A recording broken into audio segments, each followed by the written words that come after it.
Good afternoon students.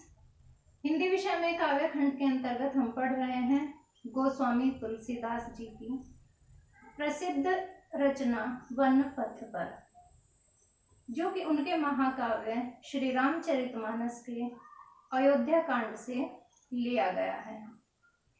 यहाँ पर आज हम पढ़ेंगे छंद संख्या 2। जल को गए लखन है लरिका, परिखो पिय छाह घरीक हुए ठाडे, पहुँची पसेऊ बयारी करो, अरुपाय पखारी हूँ भुभुरी डाठे, तुलसी रघुवीर प्रिया श्रम जानी के बैठी विलंब, लो कंटक काढ़े, जानकी नाह को नेह लख्यो, फूल को तनु बारी बिलोचन बाढ़े।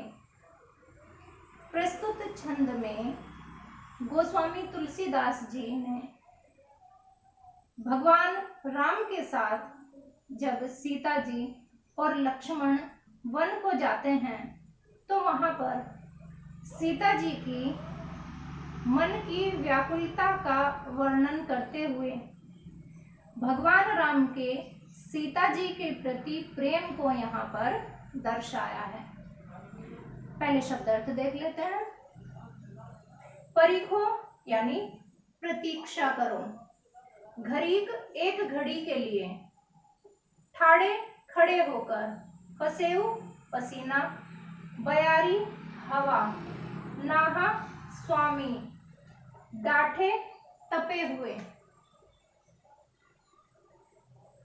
व्याख्या देख लेते हैं।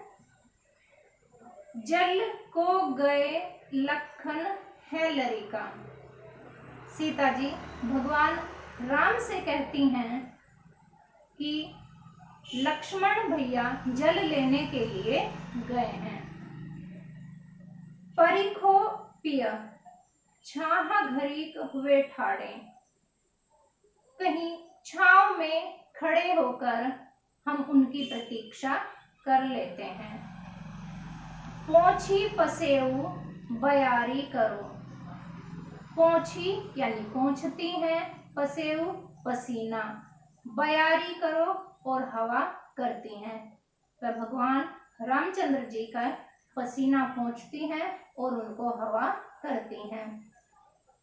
अरुपाय पखारी हूँ भूभुरी डाठे, और उनके पैरों को पखारती हैं, पैरों को उनके पोंछती हैं। भूभुरी डाठे, और पैर कैसे हैं? जो कि धूल और मिट्टी से सने हुए हैं। भगवान रामचंद्र जी के जो पैर धूल और मिट्टी लगे हुए हैं, उनके पैरों को पोंछती हैं।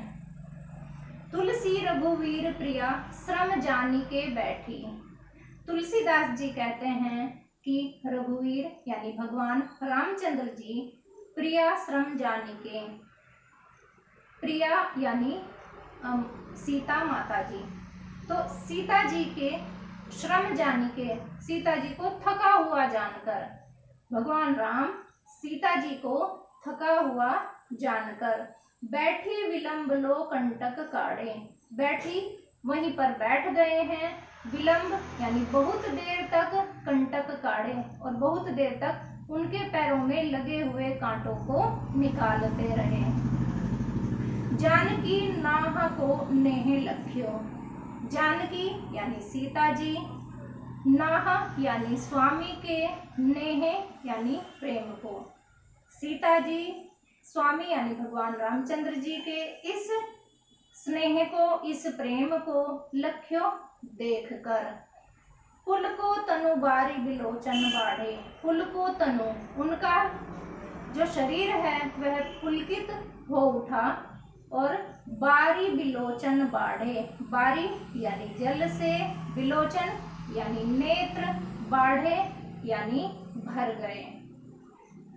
सीता जी का शरीर पुलकित हो उठा, रोमांचित हो उठा, और उनके जो नेत्र थे वो जल से भर गए। जल को गए लखन है लरिका। सीता जी कहती हैं भगवान रामचंद्र जी से कि लक्ष्मण भैया जल लेने के लिए गए हैं, परिखो पिए छाहा घरीक हुए ठाड़े। जब तक हम छाह में खड़े होकर उनकी प्रतीक्षा कर लेते हैं। पोंछी पसेऊ बयारी करो। सीता जी भगवान राम का पसीना पोंछती हैं, बयारी करो और उनको हवा करती हैं। अरुपाए पखारी हो भूभुरी ठाड़े, और उनके पैर जो कि धूल और मिट्टी जिन पर लगी हुई है उनको पोंछती हैं। तुलसी रघुवीर प्रिया श्रम जानिगे। तुलसीदास जी कहते हैं कि भगवान राम सीता जी को थकी हुई जानकर बैठी विलंब लो कंटक काढ़े, बहुत देर तक वहां पर बैठकर उनके पैरों में लगे हुए कांटों को निकालते रहे। जानकी नाह को नेह लख्यो। जानकी यानी सीता जी नाह को नेह लख्यो, स्वामी के इस प्रकार के प्रेम को देखकर पुलको तनु, उनका तन पुलकित हो उठा, शरीर रोमांचित हो गया और उनके नेत्र जो हैं वो जल से बहने लगे, नेत्रों से उनके जल बहने लगा। प्रस्तुत पंक्तियों में सीता जी के सुकुमारता यानी उनके कोमल अंग और भगवान राम का सीता जी के प्रति प्रेम तुलसीदास जी ने यहाँ पर दिखाया है। भाषा ब्रज भाषा है, रस श्रृंगार है, गुण प्रसाद है, छंद सेवैया है, अलंकार अनुप्रास है। छंद संख्या 3। रानी मैं जानी अजानी महापवि पाहन, हूँ ते कठोर हियो है। राजहूँ काज अकाज न जान्यो, कहो तिय को जिन कान कियो है। ऐसी मनोहर मूर्तिये बिछुरे कैसे प्रीतम लोग जिए हैं। आंगन में सखी राखिबे जोग, इन्हें किमी के वनवास दियो है। जब भगवान राम के साथ सीता जी और उनके छोटे भाई लक्ष्मण वन को जाते हैं तो वहां आसपास की कुछ महिलाएं जो हैं वो आपस में बातचीत करती हुई कहती हैं, यानी जो ग्रामीण स्त्रियां हैं उनके माध्यम से राजा दशरथ और कैकेयी दोनों के प्रति कही गई वार्तालाप का यहाँ पर गोस्वामी तुलसीदास जी ने चित्रण किया है। रानी मैं जानी अजानी, ग्रामीण स्त्रियां कहती हैं कि मैंने समझ लिया कि रानी कैकेयी तो अज्ञानी है। रानी यानी महारानी कैकेयी, मैं जानी अजानी, मैंने समझ लिया है कि वह तो अजानी यानी अज्ञानी है। पबि पाहन हूँ ते कठोर हियो है। पबि यानी वज्र, पाहन यानी पत्थर। वज्र और पत्थर से भी कठोर उनका हृदय है। राजहूँ काज अकाज न जान्यो। अब राजा दशरथ ने जो कार्य किया है, राजा दशरथ ने भी जो कार्य किया है तो उन्होंने अकाज न जान्यो, उचित और अनुचित का विचार ही नहीं किया। रानी तो अज्ञानी है ही, लेकिन राजा दशरथ ने भी उचित और अनुचित क्या है इस विषय में बिल्कुल भी विचार नहीं किया। तिय को जिन कान कियो है, और जिन्होंने तिय यानी स्त्री, जिन्होंने स्त्री के कहने पर ऐसा कार्य कर दिया है, यानी भगवान राम और सीता को वन में भेज दिया है। राजहूँ ऐसी मनोहर मूर्ति, ये तो इतनी सुंदर, इतनी मनोहर यानी मन को हरने वाली इतनी सुंदर मूर्तियों के समान ये दिखाई दे रहे हैं। भगवान राम, लक्ष्मण और सीता जी ये तो इतनी मनमोहन मूर्तियों के समान दिखाई दे रहे हैं। बिछुरे कैसे प्रीतम लोग जिए हैं, इनसे बिछड़कर इनके परिवार के लोग जीवित कैसे रह रहे हैं। आखिन में सखी राखिबो जोग, ये तो हे सखी आंखों में रखने योग्य हैं, आंखों में बसाने योग्य हैं।